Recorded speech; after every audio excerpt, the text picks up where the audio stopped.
गढ़वा में जल जीवन मिशन की लापरवाही पर उपायुक्त ने कनीय अभियंता और ठेकेदार से मांगा स्पष्टीकरण। गढ़वा के उपायुक्त सह जिला दंडाधिकारी दिनेश कुमार यादव ने जल जीवन मिशन के तहत चल रही हर घर नल जल योजना में गंभीर लापरवाही पाई है। उपायुक्त ने अचानक केतार प्रखंड के पाचाडूमर गांव का दौरा किया और खुद घर घर जाकर योजना की हकीकत जांची। निरीक्षण में मिली ये कमियां: अधूरे कनेक्शन। लगभग 100 घरों के भौतिक सत्यापन में पाया गया कि अधिकांश घरों में सही कनेक्शन नहीं था। कई घरों में नल लगे ही नहीं थे और जहां लगे थे वहां पानी नहीं आ रहा था। पानी की बर्बादी।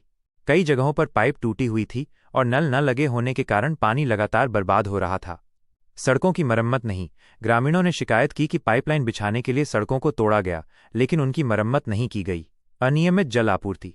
ग्रामीणों के अनुसार नल से पानी कभी कभी आता है और उसका कोई निश्चित समय नहीं है। असंतोषजनक गुणवत्ता।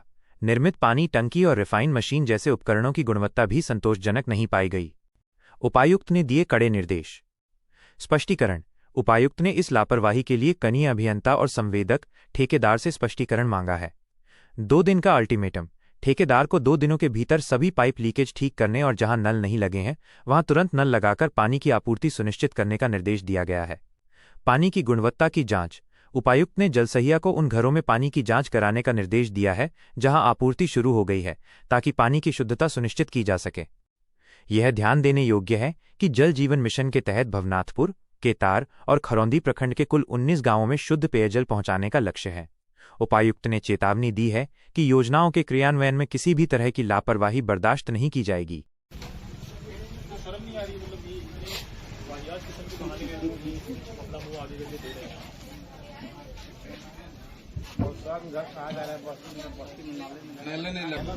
और उसके भी ऊपर इंजीनियरिंग जो हमारा डिपार्टमेंट है, जेई है, उनकी तरफ से भी लापरवाही रही है कहीं न कहीं, ताकि जिसकी वजह से प्रोजेक्ट लंबा चला है और लंबा चलने के बावजूद भी जो है अभी तक कार्य से पूरा नहीं हुआ और जो हुआ भी उसकी गुणवत्ता ठीक नहीं है। तो ऐसे में क्या करेंगे सर?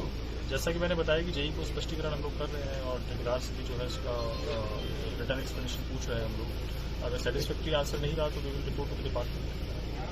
करीब 80 करोड़ की ये योजना है और इससे न केवल केदार प्रखंड बल्कि और भी आसपास के जो प्रखंड हैं उसमें नल का जो पानी है उसको पहुंचाना है।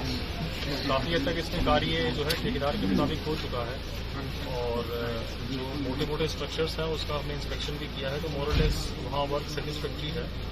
बट जो टोले की जो स्थिति है वो ठीक नहीं है और जो ग्रामीणों से इंटरेक्शन किया है और जो कई टोलों में और घरों में भ्रमण किया है उससे स्पष्ट है कि नल जो लगाया है या तो लगा ही नहीं है या पाइप कटे हुए हैं या फिर बहुत सारी जगह जो है उसकी डेप्थ ठीक नहीं है। कुल मिला के काफ़ी सारी खामियां हैं, तो इसके लिए हमने जो जेई है उनको स्पष्टीकरण भी किया है और ठेकेदार से भी जो है उनका एक लिखित पक्ष हम मांगेंगे क्या आपका इसमें रीज़न है कि काम जो है गंदे तरीके से आपने किया है और जो भी फाइंडिंग्स होगी उसके अनुरूप फिर आगे एक्शन लिया जाएगा। और जल सहियाओं को भी जो है उनके साथ भी हमने इंटरेक्शन किया है और उनके भी कई सारे दायित्व हैं कि पानी की जो गुणवत्ता की जांच उनको करनी है, तो FTK जो है सरकार ने उनको उपलब्ध कराए हर जल सहिया को और उनसे ये भी हमने उनको ये भी निर्देश दिया है कि जो एजेंसी है और जेई और जो ठेकेदार है उनके साथ भी समन्वय बना के रखें, क्योंकि जो ग्रामीणों और जो सरकार उनके बीच की एक कड़ी जो है वो जल सहिया है। तो जो शुल्क है 65 रुपये के आसपास का वो भी जल सहिया को ही लेना है। साथ ही साथ एक और जो इशू हमने यहाँ पे पाया कि जो पानी छोड़ा जाता है तो उसका भी कोई समय निर्धारित नहीं किया गया है, तो ग्रामीणों को पता नहीं रहता है कि पानी कब आने वाला है कब नहीं आ रहा है।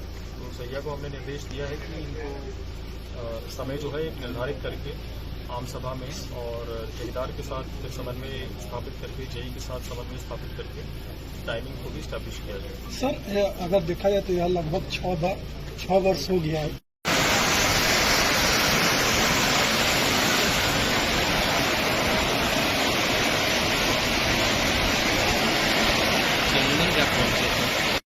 नहीं आ रहा है, पानी आ रहा है, पानी नहीं आ रहा है, सफाई पानी नहीं आ रहा है। जैसे सर पाइप